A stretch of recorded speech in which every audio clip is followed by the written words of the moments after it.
എല്ലാവർക്കും നമസ്കാരം. ഞാൻ അഭിലാഷ് അമ്പലപ്പുഴ. എൻ്റെ ജന്മനാട് അമ്പലപ്പുഴ കച്ചേരിമുക്കിലുള്ള KSRTC ബസ് സ്റ്റോപ്പിൽ KSRTC ബസ്സുകൾ നിർത്തുന്നില്ല.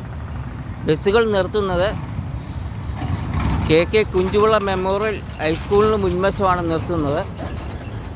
മുൻ വ്യോമയാന വകുപ്പ് മന്ത്രി KC വേണുഗോപാൽ പണി കഴിപ്പിച്ച KSRTC ബസ് സ്റ്റേഷന് മുന്നിൽ ബസ്സുകൾ നിർത്തുന്നില്ല. അമ്പലപ്പുഴയിൽ KK കുഞ്ചുവിള മെമ്മോറിയൽ ഹയർ സെക്കൻഡറി സ്കൂളിൽ മുൻവശമാണ് നിർത്തുന്നത്. ഞാൻ അഭിലാഷ് അമ്പലപ്പുഴ. ഇപ്പോൾ ഒരു ബസ് KK കുഞ്ചുവിള മെമ്മോറിയൽ ഹൈസ്കൂളിൽ മുൻവശം നിർത്തിയിരിക്കുന്നത് കാണാം. യാത്രക്കാർ ഇറങ്ങുന്നു.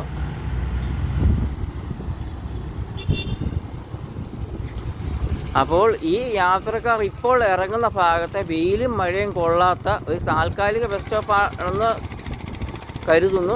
ഇവിടെ വെയിലും മഴയും കൊള്ളാത്ത രീതിയിൽ ഒരു താൽക്കാലിക സംവിധാനം സർക്കാർ കൊണ്ടുവരണം. ഞാൻ അഭിലാഷ് അമ്പലപ്പുഴ. എൻ്റെ ജന്മനാട് അമ്പലപ്പുഴ. ഞാൻ അഭിലാഷ് അമ്പലപ്പുഴ. ഈ താൽക്കാലിക ബസ് സ്റ്റോപ്പിൽ യാത്രക്കാർക്ക് വെയിലും മഴയും കൊള്ളാത്ത രീതിയിൽ ഒരു സംവിധാനം സർക്കാർ കൊണ്ടുവരണം. ഞാൻ അഭിലാഷ് അമ്പലപ്പുഴ. എൻ്റെ ജന്മനാട് അമ്പലപ്പുഴ. ഞാൻ അഭിലാഷ് അമ്പലപ്പുഴ.